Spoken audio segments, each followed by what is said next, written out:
এই মুহূর্তে যে সকল বয়োজ্যেষ্ঠ মানুষ আমার এই অনুষ্ঠান দেখছেন সেই সমস্ত বয়োজ্যেষ্ঠ মানুষদেরকে আমার প্রণাম এবং আমার সমবয়স্ক বন্ধু বান্ধব দাদা ভাই যারা এই মুহূর্তে আমার এই অনুষ্ঠান দেখছেন তাদেরকে অনেক অনেক শুভেচ্ছা। আমি অ্যাস্ট্রোলজার আচার্য সিদুলাল আপনাদের সঙ্গে কথা বলবো, আপনাদের বিভিন্ন বিষয় নিয়ে আজকে আলোচনা করব। যে কারণে একটু রাত হয়ে আছে, গ্রামের যে সমস্ত মানুষ থাকেন অনেকে আছেন একটু ঠান্ডাতে ঘুমাচ্ছেন, অনেকে জেগেও আছেন, অনেকে কাজকর্ম করে আমার এই অনুষ্ঠান দেখছেন। তা যাই হোক, আমি অ্যাস্ট্রোলজার আচার্য সিদুলাল লাইভ অনুষ্ঠানে আছি। যারা আমার সঙ্গে কথা বলতে চাইছেন অবশ্যই কথা বলতে পারেন। জীবনে একটা জিনিস নিয়ে আমি নিজে খুব স্যাটিসফাই, সেটা হলো সততা। সততা হলো জীবনের একটা মূল মন্ত্র, যাকে বেস করে আপনি জীবন অনেক অনেক অনেক দূর এগোতে পারবেন। আর সততাহীন মানুষ তারা হয়তো একটা সময় ধপ করে উঠবে, তারপর আবার আস্তে করে ডাউন হয়ে যাবে। জীবনটাই এটাই। এবং আমি আমার দিক থেকে এটাই বলতে চাই, যেহেতু আমি অ্যাস্ট্রোলজার একদম টোটাল ছকটা ভালোভাবে জানি, আমি বিচার করি এবং যেটা পারি অকপটে বলি ইয়েস আমি পারি, আর যেটা পারি না সেটা করজোরে বলি আমার দ্বারা সম্ভব নয়। কারণ বহু মানুষ আমার কাছে এসেছে, বহু মানুষ আমার ডায়েরি যারা আমার কাছে এসেছেন তারা প্রত্যেকে জানেন আমি ডায়েরি মেনটেন্যান্স করি। যে সমস্ত ক্লায়েন্ট আমার কাছে এসেছেন তারা প্রত্যেকে জানেন আমি প্রত্যেকটা মানুষকে আধ ঘন্টা 40 মিনিট সময় দিই। যারা আমার কাছে এসেছেন তারা প্রত্যেকে জানেন যে আমি আমার কোনো চেম্বারে গ্যাদারিং করতে দিই না। আমার যদি চেম্বার 3টে থেকে হয়, আমি 3টে একজনকে টাইম দিই, 3:30 একজন, 4টে একজন, 4:30 একজন, 5টা একজন, এইভাবে সেপারেট টাইম দিই। এবং আমি আমার কোনো চেম্বারে একসঙ্গে যেমন গ্যাদারিং করতে দিই না, ঠিক তেমনই প্রত্যেকটা মানুষকে আমি একটা নির্দিষ্ট টাইম দিয়ে দেখি। হ্যাঁ, এটা আমার একটা বৈশিষ্ট্য, এটাই আমার সততা। আমি একসঙ্গে অনেক মানুষ দেখি না, দেখতে পারি না। কারণ আপনি যখন আমার কাছে আসেন কোনো সমস্যা নিয়ে আমার কাছে আসেন, সেই সমস্যাটা দেখবার জন্য আমাকে ডিপেন্ড করতে হয় জ্যোতিষীর উপরে, জ্যোতিষ সাবজেক্টের উপরে, যেখানে সূক্ষ্মাতি সূক্ষ্ম বিচার আছে, অঙ্ক আছে। আমি চোখ দেখলাম আর বলে দিলাম এটা নয়, আমাকে সেখানে ক্যালকুলেশন করতে হয়। একটা শুধুমাত্র জন্মছক নয়, জন্মছকের পাশাপাশি তার ভাবচক্র দেখতে হয়, নবাংশ চক্র আছে, হোরা চক্র আছে, দশা অন্তর্দশা ট্রানজিট যাকে বলি, দশা অন্তর্দশা ট্রানজিট, বিভিন্ন বিষয় আমাদের দেখতে হয়। এবং আপনার যে সমস্যা কেন, কোথা থেকে, কি জন্য, সেটা একদম সূক্ষ্মাতি সূক্ষ্ম বিচার করে সেই জায়গা থেকে তুলে আনি আমি। এবং তারপর তার রেমেডি, তার প্রতিকার, তার প্রতিবিধান। যারা আমার কাছে এসেছেন তারা প্রত্যেকটা মানুষ জানেন আমি তন্ত্র এবং জ্যোতিষ দুটোকে কম্বিনেশন করে কাজ করি। আর যে কোনো আমি জোরের সঙ্গে বলি আমি পারি। এমন একটা মানুষ নেই যিনি আমার কাছ থেকে প্রতিকার করেছেন, প্রতিবিধান ধারণ করেছেন, রেজাল্ট পাননি। কারণ আমার থিওরি, আপনাকে আমি যে প্রতিকারটা দিলাম সেই প্রতিকার দেওয়ার ঠিক 2 মাসের মধ্যে কতটা কাজ হলো সেটা দেখবার জন্য আমি আপনাকে বলি আপনি আসবেন আমার চেম্বারে, আপনি আসবেন, আমি দেখে নেব। এটা আমার কর্তব্য, এটা আমার কাজ। যদি কোনো কারণে দেখি কাজটা আমি যেটা দিয়েছি সেটা হচ্ছে না, কোথাও বাধাপ্রাপ্ত হচ্ছে, সেই বাধাকে অতিক্রম করবার জন্য সেকেন্ড টাইম যদি কিছু দিতে হয় আমি সেটা দিয়ে দিই। কারণ আপনার সমস্যা আমার সমাধান।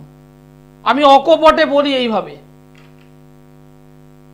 আমি অ্যাস্ট্রোলজার আচার্য সিদুলাল। আমার কাছে হবে না বলে কিছু নেই, হতে হবে। সুখ, শান্তি, সমৃদ্ধি, অর্থ, পড়াশুনো, অবাধ্য সন্তান বাধ্য হওয়া। অনেক মা আছেন যাদের বিয়ে হয়েছে 5 বছর, 7 বছর, 10 বছর বিয়ে হয়েছে, মা ডাক শুনতে পাচ্ছেন না, মা ডাক শুনতে পাচ্ছেন না। এখানে ওখানে সেখানে অনেক জায়গায় গিয়েছেন, সন্তান প্রাপ্তি নেই। আপনার আগে দেখতে হবে জন্মছকে আপনি আলটিমেট মা হবেন কি হবেন না। সমস্যাটা কোথায়, কেন, কি জন্য? যদি দেখি হ্যাঁ সন্তান হবার উপযুক্ত আপনি, কিন্তু কোনো না কোনো কারণের জন্য হচ্ছেন না, বাধা কোথায়, সমস্যা কোথায়, কেন? তন্ত্রক্রিয়ায় কাজ করুন, তন্ত্রক্রিয়ায় কাজ করুন, যদি কোনো বাধা থাকে ওভারকাম হয়ে যাবে। বিয়ে হয়েছে, 3 বছর যেতে না যেতে পারিবারিক জীবনে ঠোকাঠুকি বেঁধে গেল, এবং সেই ঠোকাঠুকি বাদতে বাদতে বাদতে বাদতে এমন একটা জায়গা হয়ে গেছে যেখানে মেয়েটি আর সংসার করতে চাইছে না বা পারছে না। পারিবারিক জীবনটা একদম দুঃসহ হয়ে উঠেছে। একে অপরের সঙ্গে যে কথা বলবে, সেই কথাতেও যেন বিষ, সেই কথাতেও যেন বিষ, ভালো লাগছে না। না, এটা তো ছিল না। 3-3টে বছর তো সংসার করেছেন, এটা তো ছিল না, তাহলে আজকের দিনে কেন? নিঃসন্দেহে সমস্যা, নিঃসন্দেহে সমস্যা। দেখুন, ভাঙাটা কোনো বিষয় নয়, ডিভোর্সটা কোনো বিষয় নয়, কিন্তু জোড়ানো অর্থাৎ সংসার করা এটাই বিষয়। আমি অ্যাস্ট্রোলজার আচার্য সিদুলাল, আমি একদম অকপটে বলি, এরকম হাজার হাজার ছক আমি দেখেছি যাদের পারিবারিক জীবনটা একদম ডিস্ট্রয়। আমি কাজ দিয়েছি, আমি প্রতিকার করেছি, এবং তারা রেজাল্ট পেয়েছে, তারা সুখে শান্তিতে মানে সন্তান নিয়ে তারা সংসার করছে। আপনি ভাবছেন আমি কি করলাম? জীবনটা আপনার, ভাবনা চিন্তা আপনাকে করতে হবে। এখানে আপনার ওই বন্ধুও নয়, বান্ধবীও নয়, আপনার মাও নয়, বাবাও নয়, আপনাকে সিদ্ধান্ত নিতে হবে। তারা আপনাকে সাপোর্ট করতে পারে, সেই সাপোর্ট অর্থ দিয়ে, সেই সাপোর্ট মানসিকতার দিক থেকে আপনাকে সাপোর্ট করতে পারে, কিন্তু সিদ্ধান্তটা নিতে হবে আপনাকে। ছেলে অবাধ্য, একদম টোটালি অবাধ্য, ডিস্টার্ব হচ্ছে, ঠিক করে দেওয়া যায়। হ্যাঁ, ঠিক করে দেওয়া যায়, তার জন্য যোগাযোগটা করতে হবে। বাড়িতে আছি, ফোন করলাম, দাদা আমার ছেলে এই হয়েছে, ওই হয়েছে, সেই হয়েছে, কি করব বলুন, এটা কোনো প্রসেস নয়। কারণ আপনার সন্তান, আপনি নিজে জানেন সমস্যাটা কোথায়, যেটা চাইছেন সমাধান। আমি 24 তারিখ বেরিয়ে যাচ্ছি কামাখ্যার উদ্দেশ্যে, ফিরবো জানুয়ারি মাসের 7 তারিখ। আমি 24শে ডিসেম্বর কামাখ্যার উদ্দেশ্যে বেরিয়ে যাচ্ছি, ফিরবো জানুয়ারির 7 তারিখ। আমার নিজের কিছু পার্সোনাল কাজ তো অবশ্যই আছে। হ্যাঁ, আমার নিজের কিছু কাজ আছে। সারা বছর যে নোংরা আবর্জনা পরিষ্কার করি, হ্যাঁ আমি এইভাবে বলি, সারাটা বছর এই যে নোংরা আবর্জনা পরিষ্কার করি, তাতে তো আমার গায়েও তো নোংরা লাগে, সেটা পরিষ্কার আমাকেও করতে হয়।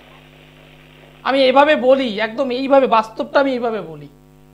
হ্যাঁ, এর পাশাপাশি অবশ্যই আপনারা যারা আমার সঙ্গে যোগাযোগ করেছেন, অলরেডি বেশ কিছু মানুষ, নেই করে অনেক মানুষ অলরেডি যোগাযোগ করে বসে আছেন, তাদের কাজগুলো আমাকে করতে হবে।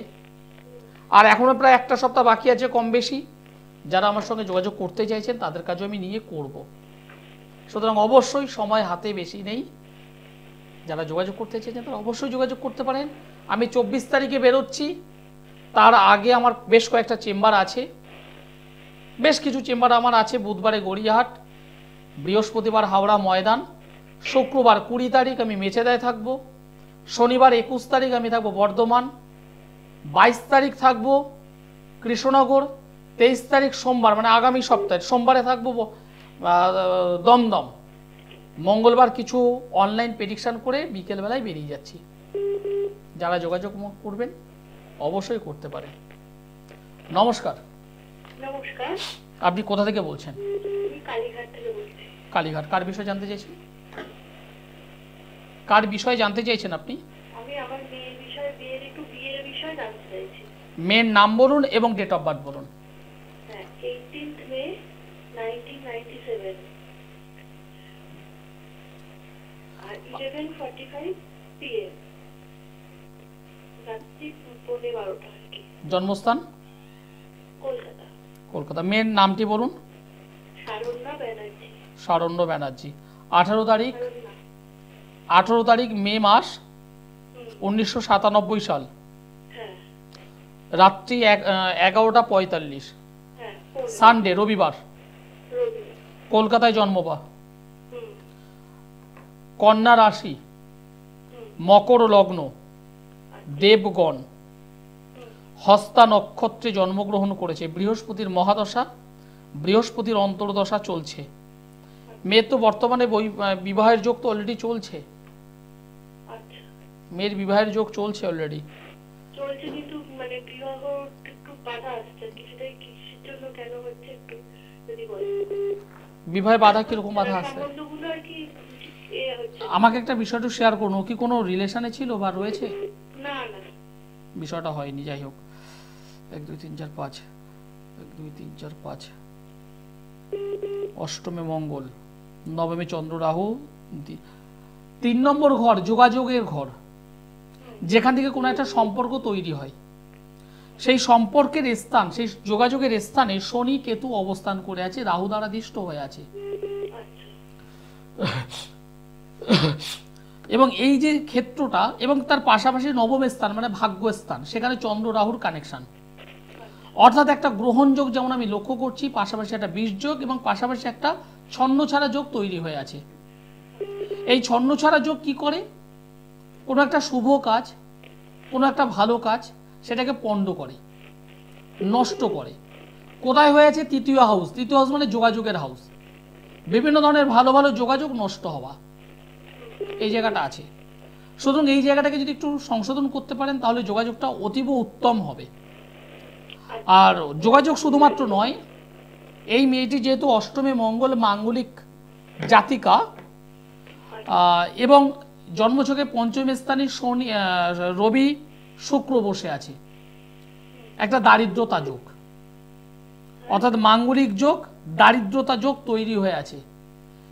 এই কারণে এর কিন্তু পারিবারিক পরবর্তী জীবন, যাকে আমরা বৈবাহিক জীবন বলবো বা দাম্পত্য জীবন বলবো, সেই পারিবারিক জীবন বা দাম্পত্য জীবনটা কিন্তু ততটা সুইটেবল হবে না। কারণ এর মধ্যে একটা ইগো রিলেটেড একটা প্রবলেম থাকবে, ওর মধ্যে একটা লক্ষ্য থাকে, আমি এটা করবো মানে করবো, এখানে যাবো মানে যাবো, এই ধরনের একটা টেন্ডেন্সি আছে ওর। এবং এটা চাই মানে চাই, এই ধরনের একটা টেন্ডেন্সি আছে, যেটা কিন্তু সকল সময় মিলবে না। এখন বাবার বাড়িতে আছে, বাবা মা মানছে, ঠিক আছে, কিন্তু যখন শ্বশুর বাড়িতে যাবে সবাই তো এটা মানবে না। ঠিক এই ইগোর জায়গা থেকে কিন্তু প্রবলেমটা আসবে, আর যে কোনো পারিবারিক জীবনটা কিন্তু ডিস্ট্রয় হবে বা অবশ্যই খারাপ হবে। ঠিক আছে,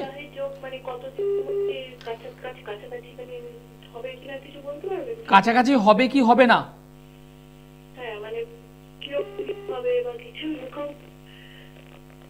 একটু ক্লিয়ার করে আমাকে প্রশ্নটা করুন। ওর বিবাহের যোগ অলরেডি চলছে, 2026 সাল অলরেডি বিবাহের যোগ চলছে, 2023 সালের ডিসেম্বর থেকে অলরেডি স্টার্টিং করেছে, এবং 2026 ফেব্রুয়ারির 2nd উইক পর্যন্ত স্টে করছে বিবাহের টাইম। 2026-এর 2nd উইক, তারপরে ডিস্টার্ব করবে প্রায় 2 বছর 2.5 বছর প্রায় ডিস্টার্ব করবে। তারপরে ওর বিবাহের যোগ খুব সুন্দরভাবে চলছে, তবে মাঙ্গলিক যোগটাকে অবশ্যই সংশোধন করতে হবে। একটা দারিদ্র যোগ তৈরি হয়েছে, সেটাকে সংশোধন করা ভীষণভাবে প্রয়োজন। এই দুটো না করলে ওর পারিবারিক জীবন কিন্তু সমস্যাযুক্ত হবে, এবং ওয়ান কাইন্ড অফ ডিভোর্স, এক প্রকার বিচ্ছেদ, সেই জায়গাটা কিন্তু নিয়ে আসবে। আমি অকপটে বলছি, যেটা হয়তো শুনতে খারাপ লাগলো, কিন্তু বাস্তবটা বাস্তব। অনেকেই আছে, গাড়ি আছে, বাড়ি আছে, অগাধ সম্পত্তি আছে, ঐশ্বর্য আছে, সোনা দানা আছে, ল্যান্ড আছে, বাড়ি আছে, ফ্ল্যাট আছে, কিন্তু মানসিক শান্তিটা নেই। মানসিক শান্তিটা ভীষণভাবে দরকার। নমস্কার। হ্যালো, নমস্কার, আপনি কোথা থেকে বলছেন? হ্যাঁ আমি আইএসসি থেকে বলছি। কার বিষয়ে জানতে চাইছেন? আমি আমার ছেলের ব্যাপারে জানতে চাই। ছেলের নাম বলুন, ডেট অফ বার্থ বলুন। ছেলের হচ্ছে নাম তানিশ খোঁজ, ডেট অফ বার্থ 24 এপ্রিল 2011, আর সময় হচ্ছে সকাল 8টা 40। জন্মস্থান? জন্মস্থান, হ্যাঁ প্লেস, জন্মস্থানটা বলুন। জন্মস্থান রায়গঞ্জ। রায়গঞ্জ, উত্তর দিনাজপুর। ওকে। আমার প্রোগ্রাম কেমন লাগছে আপনাদের? ভীষণ ভালো লাগছে, দেখে তো ফোন করলাম। ধন্যবাদ। ভালো লাগছে, ফলো করি আপনার ফোন। 24 তারিখ এপ্রিল মাস হ্যাঁ 2011 সাল, সানডে, রবিবার। হ্যাঁ হ্যাঁ রায়গঞ্জে জন্মগ্রহণ করেছে সকাল 8:40। হ্যাঁ ধনু রাশি, মিথুন লগ্ন, উত্তরসারা নক্ষত্র, নরগণ। বর্তমানে চন্দ্রের মহাদশা, শুক্রের অন্তর্দশা চলছে। বাবা, একটা জিনিস খুব বাজে পেলাম, আমি কিছু মনে করবেন, একটা জিনিস খুব বাজে পেলাম। ওর শরীর স্বাস্থ্য নিয়ে একটু সতর্ক হন। ওর শরীর স্বাস্থ্য নিয়ে সতর্ক হন। আচ্ছা। অল্পতে ঠান্ডা লাগে, হ্যাঁ হ্যাঁ হ্যাঁ আমি জানি, একদম ঠিক। আমি জানি অল্পতে ঠান্ডা লাগবে, মাথা ধরবে খুব তাড়াতাড়ি। হ্যাঁ একদম, ফোন নিয়ে বসে থাকে তো স্যার। কি করে আমি জানি না, কিন্তু ওর যে মাথা ধরে এটা আমি জানি। একদম ঠিক বলছেন, একদম। এবং পড়াশোনা থেকে একটু দূরে গেলে ভালো হয়। পড়াশোনাটা, ওর মাথা শক্তি ভালো, কিন্তু সেটাকে কাজে লাগাচ্ছে না। একদম স্যার, একদম একদম ঠিক। ও যদি 10 মিনিট পরে, 2 ঘন্টার কাজ করতে পারে, হ্যাঁ কিন্তু সেই 10টা মিনিট বসানোটা চাপ। কি করতে হবে? এই রে, কি করতে হবে, সমস্যা বুঝতে পেরেছেন? হ্যাঁ একদম আপনি ঠিক বলেছেন, যেটা বলেছেন একদম ঠিক বলেছেন, একদম ঠিক। আমি মা হিসেবে আমি বলছি ঠিক, একদম ঠিক বলেছেন আপনি। ও এখন কোন ক্লাসে পড়ছে? ও পড়ছে ক্লাস 7-এ। ক্লাস 7-এ। আপনার বাস্তুটাকে একটু ঠিক করতে হবে। বাস্তু?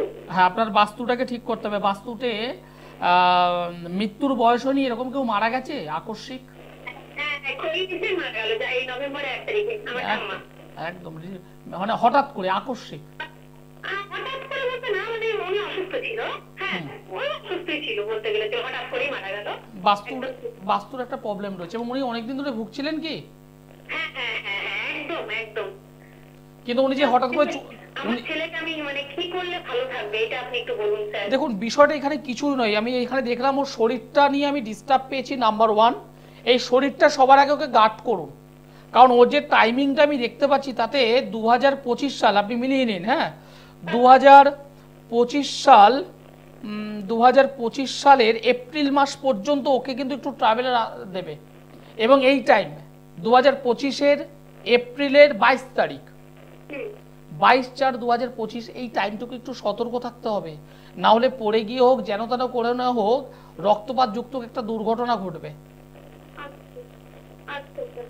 কি বলে বুঝতে পেরেছেন? একটু সতর্ক অবশ্যই থাকতে হবে। আর পড়াশোনার জায়গাটা কোনো বিষয় নয়, আমার কাছে এটা কোনো বিষয় নয়। অবশ্যই একজন ভালো জ্যোতিষ বন্ধুকে দেখিয়ে একটু রেমেডি তো করতেই হবে। আর ঘরোয়াভাবে বেশি কিচ্ছু করতে হবে না। 5টা তুলসী পাতা নেবেন সকালবেলায়, এবং 1 চিমটি আতপ চাল নেবেন। সকালবেলা ঘুম থেকে ওঠার পর, মুখ টুক ধোয়ার পর 1 গ্লাস জল, আতপ চাল এবং তুলসী পাতা চিবিয়ে 1 গ্লাস জল খাবে। কন্টিনিউ করুক, তাতে দেখবেন হ্যাঁ সকালবেলা এটা কন্টিনিউ করুক, দেখবেন তাতে ওর ব্রেন শক্তি, মেমোরি, হ্যাঁ সেটা খুব ভালো হবে। পড়াশোনার প্রতি একটু ধীর স্থিরতা বাড়বে। তবে একটা কথা আপনাকে পরিষ্কার বলবো, এই যে টোটকাটা দিলাম, এটা দিয়ে কিন্তু দীর্ঘকালীন রেজাল্ট আসবে না। এটা যে কোনো টোটকা দীর্ঘকালীন কোনোদিন রেজাল্ট দেয় না। একদম, হ্যাঁ অবশ্যই। আপনি কাউকে দেখিয়েছেন এবং কিছু ধারণা করে আছে কেউ? দেখান, আপনি শুনুন, ঠিক আছে, কোনো অসুবিধা নেই। আমার নিজের ভাগ্নি 9 বছর বয়স থেকে আমি তাকে গাইড করেছি এবং তাকে আমি পাথর দিয়েছি।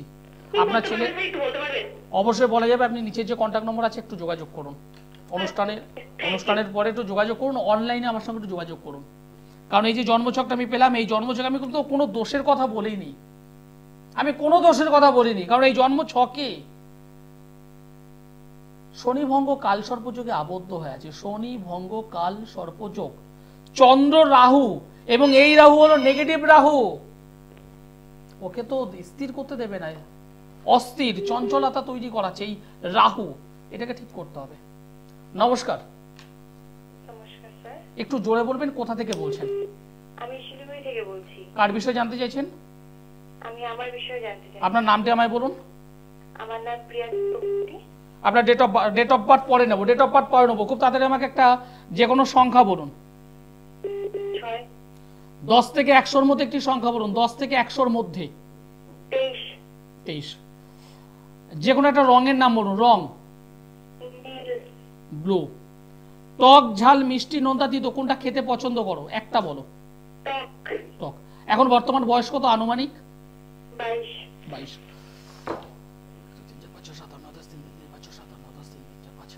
যেটা বলছি, তুমি আমাকে কোনো প্রশ্ন করেছো? না। তুমি কি তোমার কেরিয়ার জানবে বলে ফোন করেছো? না। আগামী দিন কেমন যাবে? যাই হোক, তোমার হাত বাম হাতটা লক্ষ্য করো, তোমার বাম হাতটা লক্ষ্য করো তো। টিভির সামনে আছো তো? দেখো ঠিক এখানটায় অনেকগুলো রেখা রয়েছে, মিডিলে অনেকগুলো হিজিবিজি রেখা আছে। একটা রেখা নিচ থেকে উঠছে, দেখো নিচ থেকে উঠছে, উঠে এই এই মিডিল ফিঙ্গারের দিকে যাচ্ছে দেখো, কিন্তু ঠিক মিডিলের পর থেকে ভেঙে ভেঙে গেছে, দেখো ভেঙে ভেঙে উঠেছে। বুড়ো আঙুল লক্ষ্য করো, বুড়ো আঙুল, বৃদ্ধাঙ্গুল, পাশ থেকে দেখো একটা গাঢ় রেখা রয়েছে, এরকম একটা গাঢ় রেখা। এবার বলো তোমার প্রশ্ন কি, বলো। ইয়েস। হ্যাঁ, কি প্রশ্ন আছে?